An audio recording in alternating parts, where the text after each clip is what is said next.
16 years in prison wasn't enough to stop Gregory Green from killing again. After murdering his pregnant wife in 1991, he was released on parole, only to commit an even more horrific crime against his new family. What drives a man to repeat such devastating violence? Welcome back to Abyss of Crime. Make sure to subscribe and hit the bell icon to stay updated as we uncover the darkest true crime stories.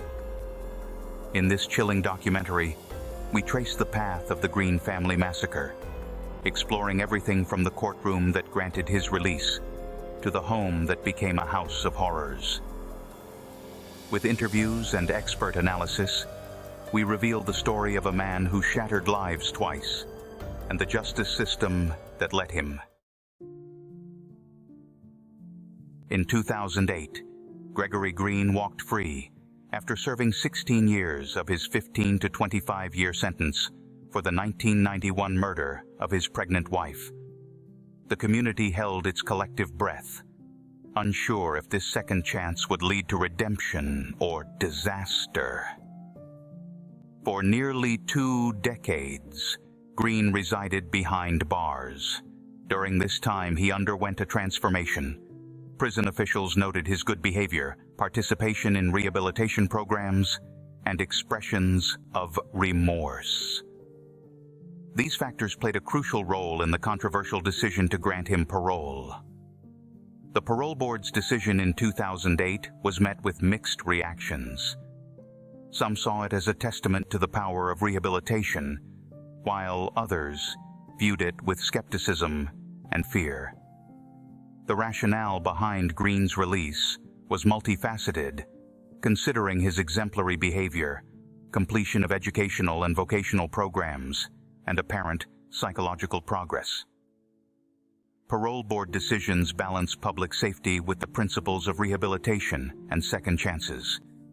In Green's case, the board likely considered his risk assessment scores, psychological evaluations, and plans for life after release. They may have also taken into account his age at release, as older parolees generally have lower recidivism rates. As Green stepped out of prison, the community watched closely. Would he seize the second chance and build a new life, or would the shadows of his past actions linger? The stakes were high, not just for Green, but for a system that had deemed him fit to rejoin society. Upon release, Green secured employment and reconnected with family members. On December 7, 2010, a significant development occurred. Gregory Green married Faith Harris. This union marked a new chapter in Green's life, seeming to promise stability and a fresh start. Faith, aware of Green's past, chose to see the man he had become rather than the crime he had committed. Their marriage appeared to be a testament to the possibility of change, of moving beyond one's darkest moments. As Gregory and Faith Green settled into suburban life, neighbors saw a picture-perfect family. Yet beneath this veneer of normalcy, a chilling history threatened to repeat itself. Could anyone have foreseen the impending tragedy? The Green family's life in Dearborn Heights, Michigan, appeared idyllic to outsiders. Gregory Green, now remarried and seemingly rehabilitated, had built a new life with Faith and her children from a previous relationship. Neighbors observed the family's routines, noting mundane activities that reinforced their perception of normalcy. One resident recalled, "I just saw the oldest boy out cutting the grass yesterday." Gregory Green's dark past remained hidden from most of the community. Those privy to his history might have marveled at his apparent rehabilitation, seeing it as a testament to second chances and the effectiveness of the criminal justice system. However, subtle signs of trouble were emerging. The dynamics of their blended family created an undercurrent of tension not immediately apparent to outsiders. The children from Faith's previous relationship grappled with the complexities of having a stepfather with a troubled history, adding strain to the household. As time passed, cracks in the facade widened. The Green family became increasingly insular, their community interactions dwindling. The once visible children were rarely seen playing outside or engaging with peers. These subtle shifts hinted at growing discord within the household. The true extent of the problems remained concealed, but seeds of discord had taken root. Faith Green, who initially saw Gregory as a changed man, began to harbor doubts. The challenges of their blended family, combined with Gregory's past, created a volatile situation simmering beneath the surface. In August 2016, the facade finally began to crumble. Faith Green took a step that shattered the family's happy image. She filed for divorce from Gregory. In her filing, Faith cited a breakdown in the marital relationship as the reason for seeking to end their union. This legal action revealed that the perfect family image projected to the outside world was far from the reality within the Green household. The breakdown of the Greens' marriage exposed a darker truth. Behind closed doors, Faith was fighting a silent battle against a system designed to protect her. Why did her cry for help go unanswered? And at what cost? Faith Green's divorce filing was merely the culmination of a long and harrowing struggle for safety and protection. In the months leading up to her decision to end the marriage, Faith had taken desperate measures to shield herself and her children from the growing threat within their own home. Her attempts to seek help would reveal the alarming gaps in a system meant to protect victims of domestic violence. As tensions escalated within the Green household, Faith made a critical decision that would later be scrutinized by investigators and domestic violence advocates alike. She filed for a personal protection order, PPO, against Gregory Green, a legal document designed to keep abusers away from their victims. This action, taken before her divorce filing, was a clear indicator that Faith feared for her safety and that of her children. In a shocking turn of events, Faith's request for a PPO was denied by the court. This rejection left Faith and her children vulnerable to the very danger she sought to avoid. The court's decision highlighted a disturbing reality. The burden of proof often falls heavily on victims' shoulders, even in the face of imminent threat. Faith struggled to provide sufficient evidence against Gregory, a challenge exacerbated by his manipulative behavior and the covert nature of the abuse she endured. The denial of Faith's PPO request marked a critical point in the timeline of events leading to the tragedy. It represented a systemic failure that left a family in peril, despite clear attempts to seek help. As Faith's legal options dwindled, the situation within the Green home continued to deteriorate. As the frequency and severity of domestic incidents escalated, Faith found herself trapped in a nightmarish situation. The very system she had turned to for protection had failed her, leaving her to face an increasingly volatile situation alone. She attempted to gather more evidence, document incidents, and even reached out to local domestic violence shelters. But each step seemed to lead to another dead end in the legal system. The warning signs were there, glaring and urgent, yet they went unheeded by those with the power to intervene.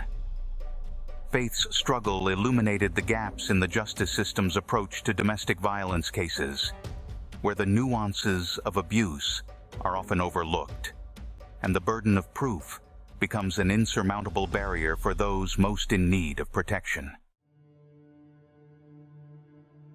The warning signs had been ignored, and now the unthinkable was unfolding. What sinister plan had Gregory Green been harboring all along? As night fell on September 21, 2016, the Green family home became the stage for a horror beyond imagination. The quiet, suburban streets of Dearborn Heights, Michigan, gave no indication of the tragedy about to unfold within the walls of the Green family home. As darkness settled over the neighborhood, Gregory Green set in motion a series of events that would shock the community and leave an indelible mark on all who heard of it. Green's actions that night revealed a chilling level of premeditation. He began with his two youngest children, ages 4 and 5, leading them to the garage where he had prepared a makeshift death chamber. Using a modified car exhaust system, he exposed them to deadly carbon monoxide fumes, silently ending their lives as he watched and waited. With the younger children silenced, Green turned his attention to the older members of the family. The teenagers, stepchildren from Faith's previous relationship, faced a more violent fate.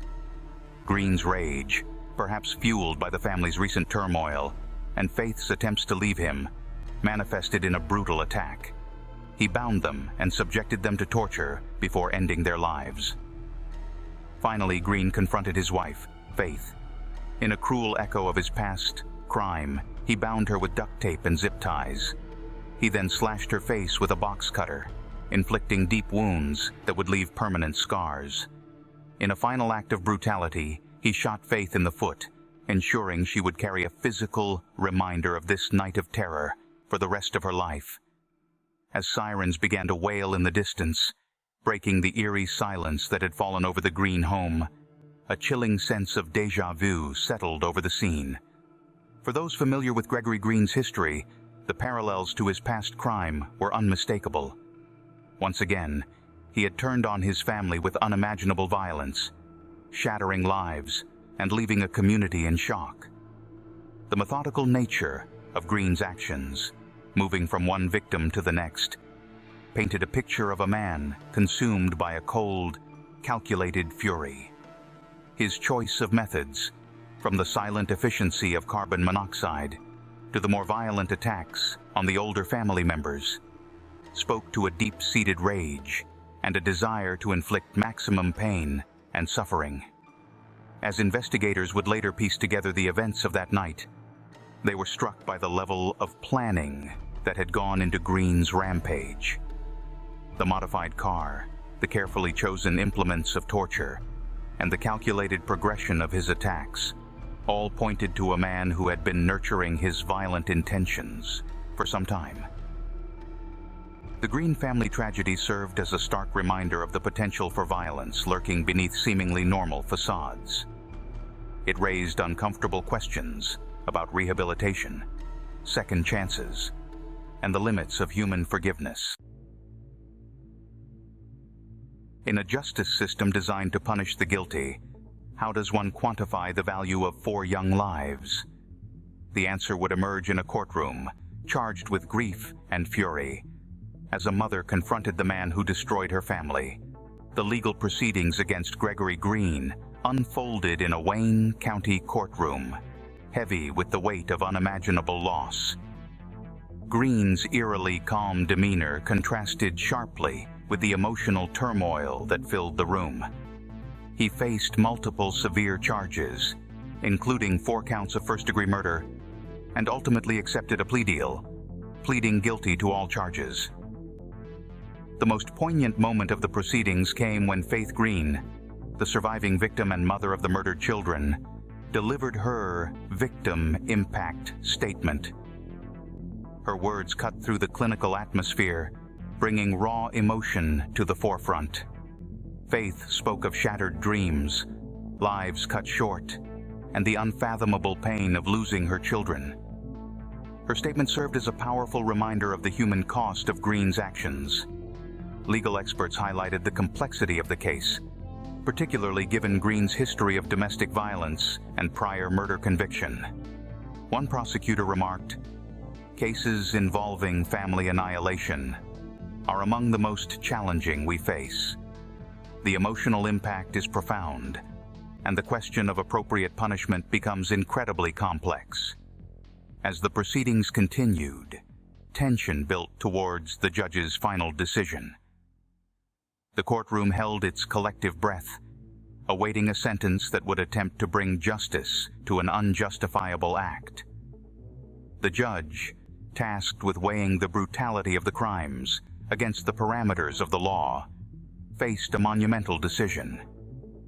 In a moment that would resonate far beyond the courtroom walls, the judge handed down Green's sentence, 45 to 100 years in prison. This lengthy term effectively ensured that Green, already in his 50s, would spend the remainder of his life behind bars. The announcement of the sentence brought a palpable wave of emotion through the courtroom. For some, it represented the closest approximation of justice possible within the confines of the legal system. For others, including Faith Green, it marked the end of a horrific chapter, but the beginning of a lifelong journey of healing and remembrance. As Faith Green embarked on her journey of healing, others began to unravel a disturbing pattern of oversights and missteps. How many red flags were missed? How many opportunities to intervene slipped through the cracks? The answers would reveal a system teetering on the brink of collapse. The Green family massacre exposed glaring vulnerabilities in the criminal justice and social service systems, raising alarming questions about public safety and the effectiveness of offender rehabilitation. At the heart of this systemic failure lay Gregory Green's controversial parole in 2008, a decision that would have far-reaching and tragic consequences. The parole board's choice to release Green, after serving just 16 years for his first wife's murder, ignited fierce debate. Critics argued that his release was premature, considering the violent nature of his original crime. They questioned the adequacy of the rehabilitation programs Green had completed and the assessment methods used to determine his readiness for reintegration into society. In the years following Green's release, a critical failure stood out. Faith Green's rejected request for a personal protection order. The denial of this crucial safeguard left her and her children vulnerable to a man with a history of domestic violence. This oversight highlighted the challenges victims face when seeking protection through legal channels, often having to prove imminent danger before action is taken. Law enforcement and social services also faced scrutiny for their handling of the Green family case. Reports of domestic disturbances at the Green household failed to trigger comprehensive interventions or thorough investigations into Gregory Green's background. The lack of communication between various agencies meant that vital information about Green's violent history slipped through the cracks, preventing a holistic assessment of the risks he posed to his family.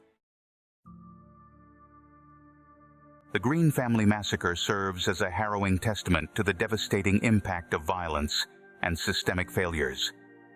It underscores the urgent need for comprehensive reform in our criminal justice and social service systems. This tragedy compels us to remain vigilant, attuned to the subtle signs of domestic abuse, and committed to prevention efforts that can save lives. In the wake of this darkness, Faith Green's transformation from survivor to advocate shines as a beacon of resilience. Her bravery in sharing her story has ignited vital dialogues and catalyzed change. However, the path forward remains long and challenging. Our society must persistently strive for more robust protections, enhanced rehabilitation programs, and interventions grounded in evidence-based practices. Only through unwavering dedication and collective action can we hope to dismantle the cycles of violence that perpetuate such tragedies and forge a safer future for all.